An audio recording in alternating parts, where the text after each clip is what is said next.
ধর ধর, পালাইতাছে, ধর চোরটারে। সবাই দৌড়া, পালাইতে যেন না পারে চোরটা। ধর ধর। জোর বাচ্চা বেঁচে গেছি আজ। ধরা পড়লে আমার 14 গোষ্ঠীর দফারফা করে ছাড়তো ওরা। এই গ্রামের মানুষগুলা খুব সতর্ক হয়ে গেছে। এই গ্রামে আর থাকা যাবে না। পরের দিন গাট্টি বোচকা তল্পা গুছিয়ে মধু তার ভাই যদুকে সাথে নিয়ে গ্রাম ছেড়ে রওনা করল নতুন কোনো গ্রামের উদ্দেশ্যে। ভাইকে ছেড়ে কি করে যায় সে? 3 কুলে তার ওই একটা ছোট ভাই কেবল আছে, আর কেউ নেই। এই মধুকে দেখে আপনারা নেহাতই চিচকে চোর ভাববেন না। ও বেশ নামকরা জাদরেল চোর। ওর নাম শুনলে আশেপাশের 10 গ্রামের চোরেরা সেলুট করে মাথা নুইয়ে চোরদের আদর্শ মনে করে তাকে। মধু বেচারা ভাই যদুকে সাথে নিয়ে হেঁটে চলল দূর দূর কোনো গ্রামের দিকে। ভাই, আমরা গ্রাম ছেড়ে যাচ্ছি কেন? আরে এই গ্রামে মানুষগুলা বেশি আনা হয়ে গেছে। একটা মুরগি চুরি গেলেও আমাদের নাম করে। এই গ্রামে আর চুরি করা যাবে না। বাপ দাদা চুরির যে ঐতিহ্য আছে তা এই গ্রামে থাকলে আর ধরে রাখা যাইব না। তাই অন্য গ্রামে চলেছি আমরা। অনেক দূর তো হেঁটে চলে এসেছি আমরা। আমার পায়ে ব্যথা করছে, আর হাঁটতে পারবো না। ঠিক আছে, চল এই গ্রামেই থাকার জন্য একটা ঘর ভাড়ার জন্য খোঁজ করি। ভাড়া ঘরে থাকবো, আর বাপ দাদার ঐতিহ্য রক্ষা করবো নিশাচর হয়ে। চল চল। এই গ্রামে আগে থেকে কোনো চোর নাই, তাই কি ভাবছেন আপনারা? এই যে পামেলে রোদে বসে আইস করে গায়ে সরিষার তেল মাখছেন, তিনি হলেন কালু। উনিও একজন নিশাচর প্রাণী। এই গায়ের নিখাত উৎকৃষ্ট মানের একটা চোর সে। এই গ্রামের বাসিন্দা সে মধুর নাম ডাক শুনেছে বটে, তবে চোখে কখনো দেখিনি মধুকে। এখনো তো কোনো ভাড়া ঘর পেলাম না খুঁজে। যাই ওইদিকে, দেখি পাই কিনা।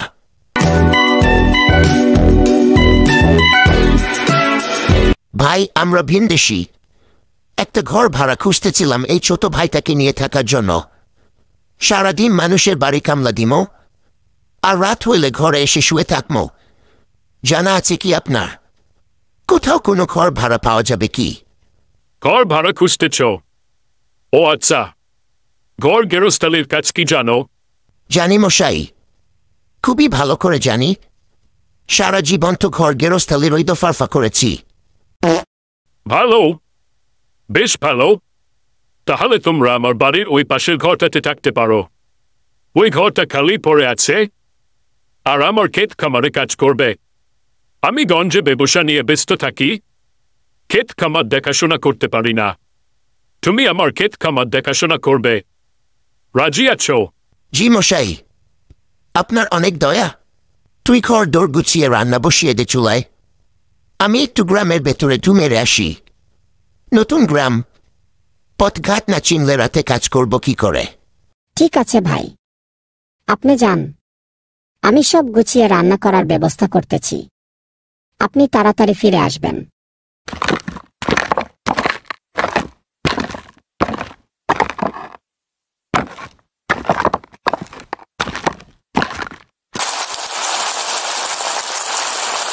রান্না শেষ করে বিছানা ঘর গুছাতে হবে।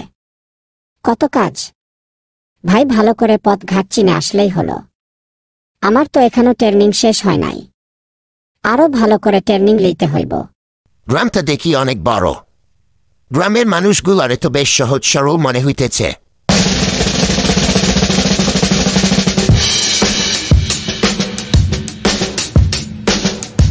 হাঁটতে হাঁটতে গ্রামের শেষ মাথায় চলে আসছি। চুরি করার মতো কোনো সেই বাড়ি পেলাম না। অবশেষে একটা বাড়ি পেলাম। বাড়িটা গ্রামের শেষ মাথায় হওয়ায় বেশ নীরব। আজ রাতে এই বাড়িতে চুরি করে আমার কাজ স্টার্ট করব নতুন গ্রামে। আসেন ভাই, আসেন, আসেন ভাই, আসেন। এত দেরি করলেন কেন? আমি সেই কখন রান্না শেষ করে ঘর দোর গুছিয়ে বসে আছি, আপনার আসার নাম নাই। বুঝলি, পুরো গ্রামটা ঘুরে দেখলাম। বেশ বড় সড়ো গ্রাম। একটা বাড়ি দেখে এসছি গ্রামের শেষ মাথায়। রাতে ওখানে কাজ আছে। এখন খেয়ে নে জলদি, একটু পরে সন্ধ্যা নামবে। খেয়ে আমরা ঘুমিয়ে যাব। মাঝ রাতে উঠতে হবে গ্রাম ভ্রমণের জন্য। এসেই হাতের কাজ প্রদর্শন করবেন। আরে সৃষ্টিকর্তা যাকে যেই কাজ করার জন্য দুনিয়ায় পাঠিয়েছে তাকে তো সেই কাজ করতেই হইবে।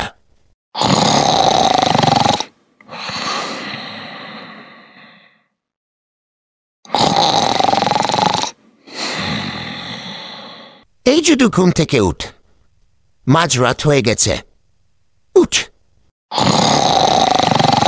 ওই যদু, উঠ উঠ, ওই দেখো ঘুমায় আবার, উঠ জলদি, চুরি করবি না, আয় চল, বেরিয়ে পড়ি।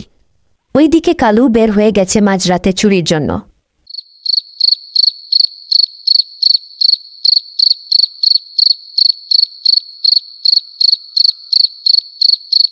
চুরির জন্য এক বাড়ির উঠানের কাছাকাছি আসতেই কালু দেখতে পেল মাঝরাতেও এ বাড়ির লোকজন জেগে আছে।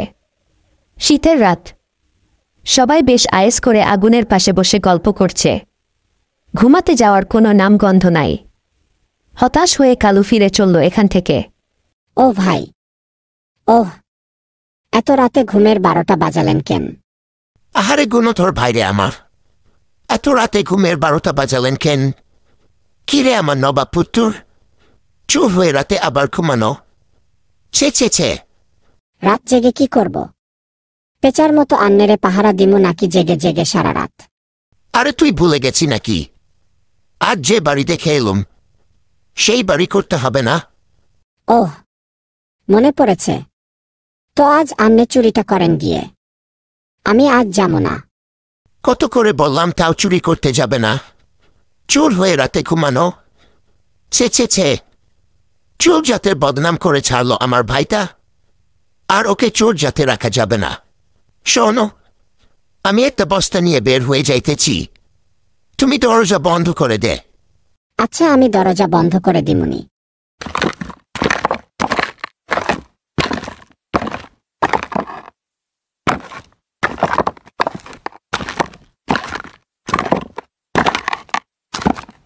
এই দিকে যাওয়ার পথে তো বিরাট শিমুল গাছ। শুনেছি এই গাছে তেনারা বসবাস করে। কাউকে কাউকে একা পেয়ে নাকি ভূতেরা ঘাড় মটকে দিয়েছে। আরে আমি তেনাদের নাম বলছি কেন? তেনারা তো রেগে যাবে। এখন আমি এই পথে যাব কি করে? ওই দিকে সব লোকজন এত রাতেও জেগে আছে। চুরি করার জো নেই। কি যে করি? না পারছি আগাতে, না পারছি পিছতে।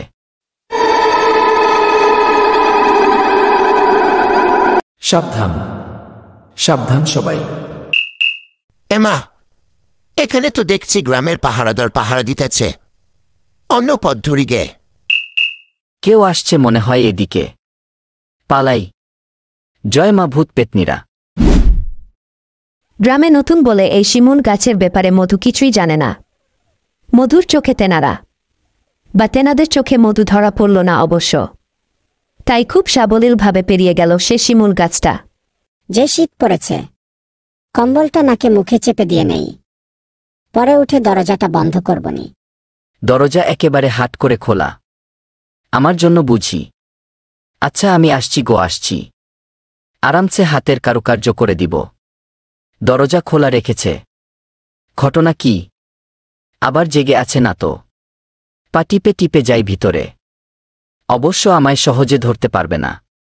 পিছলাইয়া যাইব। আমি গায়ে ভালো করে সরিষার তেল মেখে আসছি।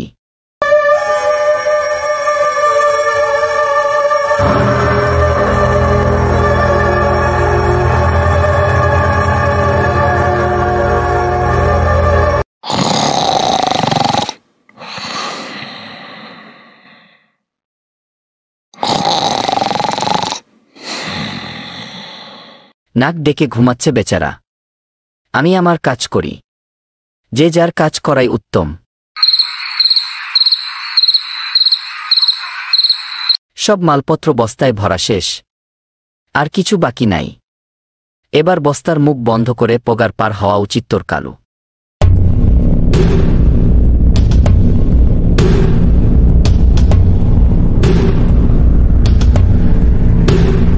আশপাশ চারদিক সবই ঠিক আছে। এবার কেটে পড়ি।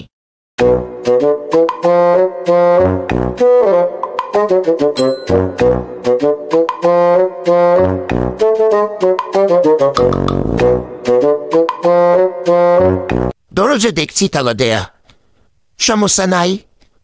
আমার কাছে এমন চাবি আছে যা দিয়ে দুনিয়ার সব তালা খোলা যায়। হেবলার মতো দাঁড়িয়ে না থেকে কাজ শুরু করি এবার।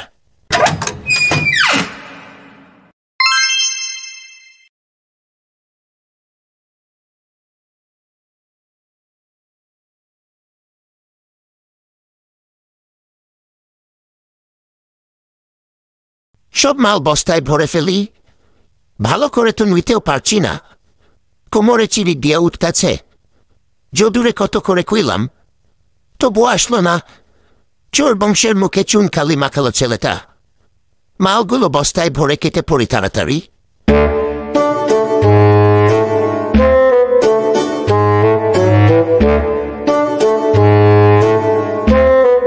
আজ জম্পেশ চুরি করেছি, যাই তাড়াতাড়ি বাড়ি ফিরে।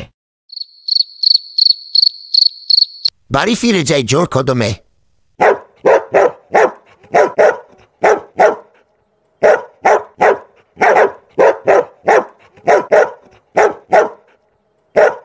এই কুকুর সরে যাহে বলছি। লক্ষ্মী বাপধন, সরে যাহ। তোরে কাল দোকানে নিয়ে গিয়ে অনেক কিছু কিনে খাওয়াবো। সরে যাহ তুই আমার সম্বন্ধী লাগোস, আমার নিকট আত্মীয় তুই। সরে যাহ। অমা গো।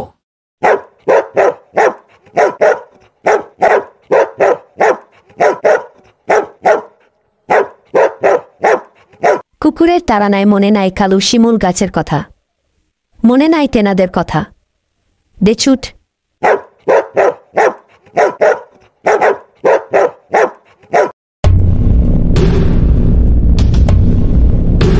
পরিমরি করে পালাতে গিয়ে কালু পড়ল গিয়ে মধুর উপর।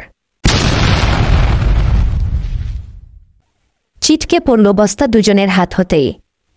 অন্ধকারে কেউ কাউকে দেখতে পেল না। দুজনেই বস্তা খুঁজতে লাগল।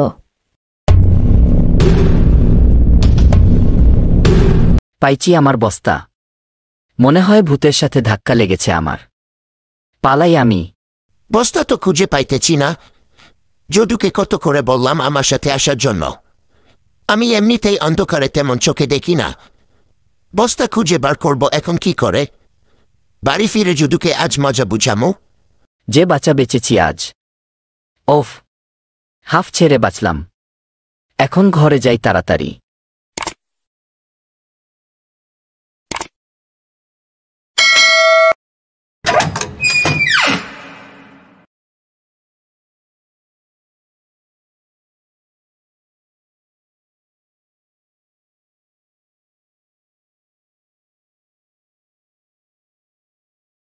এই যদু, হাত করে দরজা খুলে রেখেছিস কেন?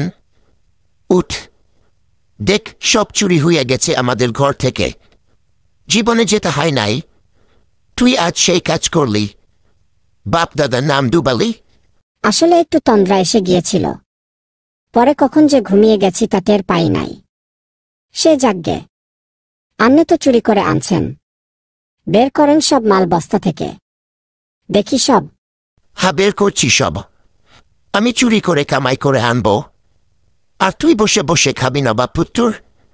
চোরের ইজ্জত আর তুই রাখলি না। বস্তা থেকে তো সব আমার বাড়ির মালামাল বের হইতেছে। আরে বস্তাটাও দেখতেছি আমার না। ভূতের সাথে ধাক্কা লাগার সময় বস্তা তাহলে বদল হয়ে গেছে। চোরের বাড়িতে চুরি করা তো চোর ধর্মের বিরুদ্ধে।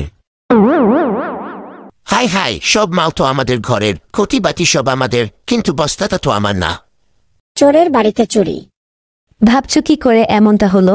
মধু আর কালুর যখন ধাক্কা লাগে তখন ওদের হাতে বস্তা ছিটকে পড়ে গিয়েছিল মাটিতে। পরে কালু অন্ধকারে হাতড়ে মধুর বস্তা পায় আর সেটা নিয়ে চলে আসে। আর মধু পায় কালুর বস্তা। অন্ধকারে চোখে কম দেখতে পাওয়া মধু সেটা নিজের বস্তা মনে করে নিয়ে চলে আসে। অর্থাৎ বস্তা বদল।